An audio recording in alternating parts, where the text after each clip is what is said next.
Je m'appelle Martin Carbonneau. J'ai travaillé en psychiatrie, j'ai travaillé en longue durée, surtout.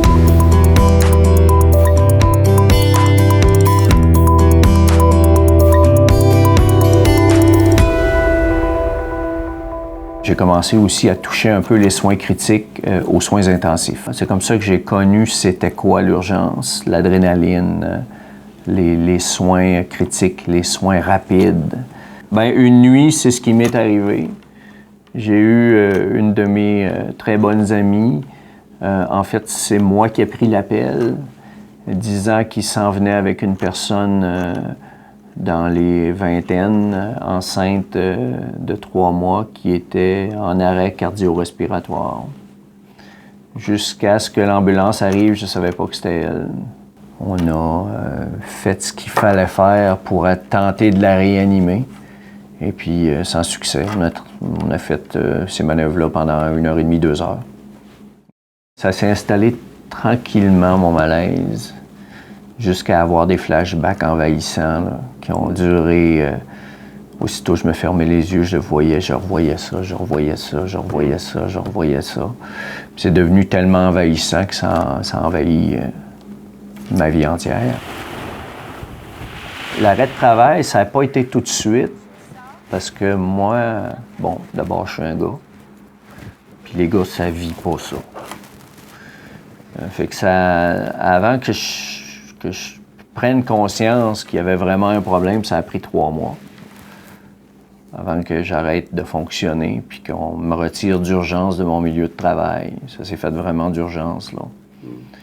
Et puis, j'ai perdu complètement les pédales. Bien, Martin avait vécu ce que j'appellerais des choses terriblement difficiles au travail. En fait, elle avait assisté au décès d'une amie qui était enceinte. Et quand je dis assister, là, ça a duré en fait plusieurs heures.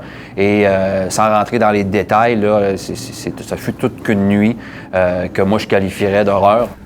Le médecin qui m'a arrêté a fait une demande à la CSST qui a été rejetée. J'étais toujours en assurance salaire.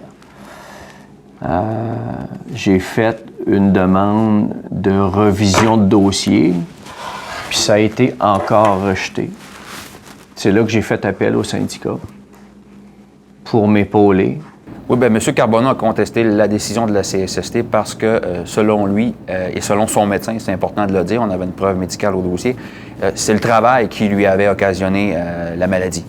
C'est pas autre chose, c'est pas une faiblesse personnelle ou autre chose, c'est vraiment le travail. C'est important de le dire. Il le croyait, son médecin le croyait et moi aussi, je l'ai cru assez facilement quand j'ai vu ce qu'il a vécu. Le jugement a reconnu la lésion professionnelle, a reconnu que le travail d'infirmier, dans le fond, les gens n'ont pas à être surhumains. Il y a des situations exceptionnelles, comme a vécu M. Carbonneau, qui, justement, peuvent occasionner une lésion. Et dans ce cas-là, l'a occasionné. Et cette décision-là est importante pour M. Carbonneau, d'un, mais est également importante pour l'ensemble des infirmiers, puis je dirais même l'ensemble des travailleurs au Québec, parce que c'est pas parce qu'on a un travail difficile que la CSST et l'employeur peuvent s'en sauver en disant, bien évidemment, c'est normal, j'ai un travail difficile, le travail difficile ne peut pas me rendre malade. C'est un non-sens, selon moi.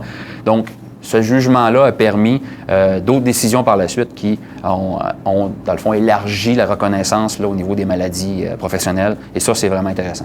On a réussi à démontrer qu'un infirmier n'était pas une personne surhumaine, qui n'avait pas de sentiments quand il y a des choses horribles qui lui arrivaient.